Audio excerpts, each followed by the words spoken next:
আসসালামু আলাইকুম ওরহমতুল্লাহি ওয়াবারাকাতুহু। সম্মানিত সুধীবৃন্দ, আজকে পুনরায় পূর্বের ধারাবাহিক নিয়মে সূরা আন-নাজমের 17 নম্বর আয়াত নিয়ে আমাদের আজকের ডিজিটাল লেকচারটি নিয়ে আপনাদের সামনে হাজির হলাম। সঙ্গে থাকুন, শুনুন, বুঝুন, অজানাকে জানুন, ইমান ও আমলকে মজবুত করুন, দুনিয়া ও আখিরাতের কল্যাণ হাসিল করুন। আজকের বিশ্লেষিত আয়াতটি মূলত আমাদের প্রিয় নবী সাল্লাল্লাহু আলাইহি ওয়াসাল্লামের অনন্য শিষ্টাচার বা আদবের একটি চূড়ান্ত দলিল। আজকের শিরোনাম: দৃষ্টির অবিচলতা মহাকাশের শ্রেষ্ঠতম আদব ও স্তৈর্য। দ্য স্ট্রিট ফাস্ট ভিশন, অর্থাৎ অটল দৃষ্টি বা মজবুত দৃষ্টিতে চেয়ে থাকা, তাকিয়ে থাকা। প্রিয় দর্শক ও শ্রোতামণ্ডলী, গত পর্বে আমরা সিদরাতুল মুনতাহার সেই অতি প্রাকৃত সৌন্দর্যের কথা জেনেছিলাম। আজ 17 নম্বর আয়াতে আল্লাহ আমাদের জানাচ্ছেন সেই অভাবনীয় দৃশ্যের সামনে দাঁড়িয়ে আমাদের নবীজি সাল্লাল্লাহু আলাইহি ওয়াসাল্লামের প্রতিক্রিয়া কেমন ছিল। সৃষ্টির সীমানা, চূড়ান্ত সীমানায় গিয়েও একজন মানুষের আত্মসংযম কতটা নিখুঁত হতে পারে, এই আয়াত তার প্রমাণ। It is the ultimate example of discipline and devotion. এটি শৃঙ্খলা এবং একনিষ্ঠতার এক চূড়ান্ত উদাহরণ। পবিত্র আয়াতে আল্লাহ তাআলা বলেন, উচ্চারণ মা জাগাল বাশারু ওয়া মা তগা, অর্থাৎ তার দৃষ্টি বিভ্রান্ত হয়নি এবং লক্ষ্যচ্যুত হয়নি। আসুন শব্দে শব্দে বিশ্লেষণ করি, ওয়ার্ড বাই ওয়ার্ড ব্রেকডাউন করে দেখি এই আয়াতের প্রতিটি শব্দ আমাদের চরিত্রের জন্য এক একটি লেকচার। মা জগা, জগা মানে হলো আঁকাবাঁকা হওয়া বা ঝাপসা হয়ে যাওয়া। মা জগা অর্থাৎ তার দৃষ্টি ডানে বামে ঝুঁকে পড়েনি, অর্থাৎ তিনি যা দেখছিলেন তা পূর্ণ সচেতনভাবে দেখছিলেন। His vision did not wonder, তার দৃষ্টি লক্ষ্যভ্রষ্ট হয়নি। আল বাসারু, এর অর্থ হলো চোখ বা দৃষ্টিশক্তি। এখানে নবীজি সাল্লাল্লাহু আলাইহি সাল্লামের পবিত্র চোখের কথা বলা হয়েছে। ওয়ামা তগা, তগা মানে হলো সীমা লঙ্ঘন করা, অর্থাৎ তার চোখ যা দেখার অনুমতি ছিল তার বাইরে অন্য কিছুর দিকে কৌতূহলবশত তাকায়নি। He did not exceed the limit, তিনি তার সীমার বাইরে যাননি। কেন আল্লাহ এই বর্ণনা দিলেন?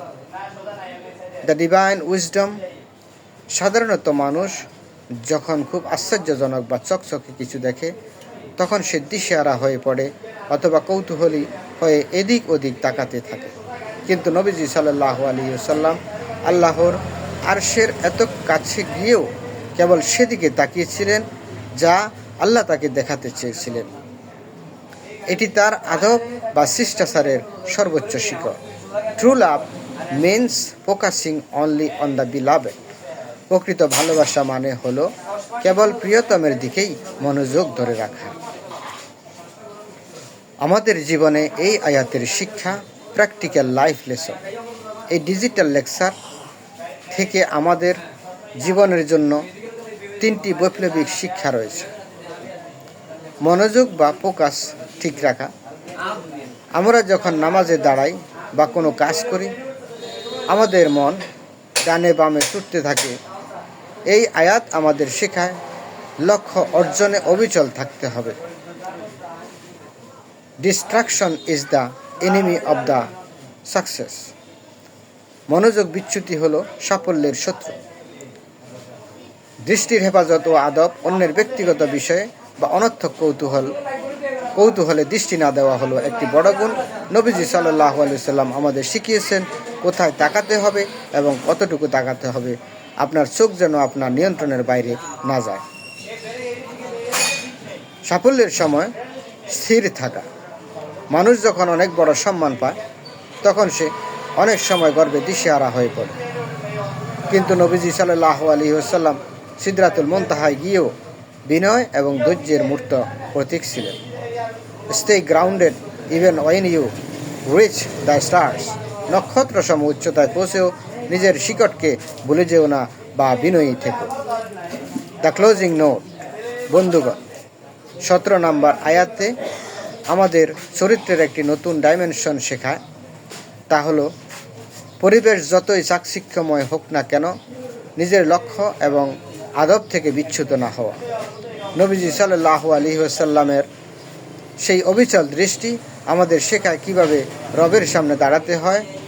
Discipline of the eyes leads to the purity of the soul. দৃষ্টির শৃঙ্খলা আত্মার পবিত্রতার দিকে নিয়ে যায়। পরবর্তী পর্বে আমরা আলোচনা করব 18 নম্বর আয়াত নিয়ে, যেখানে আমরা জানব নবীজি সাল্লাল্লাহু আলাইহি ওয়াসাল্লাম তার রবের কোন কোন বড় নিদর্শন সেখানে প্রত্যক্ষ করেছিলেন। Stay tuned to witness the signs of the Almighty. আল্লাহর মহান নিদর্শনগুলো দেখার জন্য আমাদের সাথে থাকুন। আসসালামু আলাইকুম ওয়া রাহমাতুল্লাহি ওয়া বারাকাতুহু।